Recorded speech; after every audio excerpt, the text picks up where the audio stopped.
धुळे तालुक्यातील सोनगीर येथील सोमेश्वर महादेव मंदिरात उद्या पहाटे 5 वाजता लघु रुद्राभिषेक पूजन महाआरती होणार आहे। तसेच दर्शनासाठी भाविकांनी 24 तास मंदिर खुले राहणार आहे याची नोंद घ्यावी। पुरातन सोमेश्वर महादेवाचे मंदिर 800 वर्षांपूर्वीचं प्राचीन असून मंदिराचा जीर्णोद्धार अहिल्याबाई होळकर यांनी केला आहे। त्यामुळे मंदिराची 14 घुमटाकार रचना होळकर शैलीची साक्ष देते।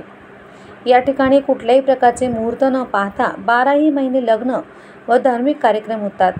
या मंदिराला तीर्थक्षेत्र म्हणून देखील दर्जा मिळाला आहे। मात्र मंदिर विश्वस्तांनी या मंदिराला दर्जा मिळावा अशी मागणी केली आहे।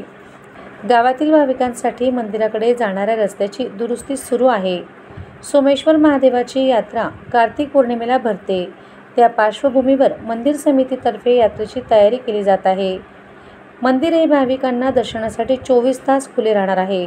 याचा लाभ भाविकांनी घ्यावा असे आवाहन करण्यात आले आहे।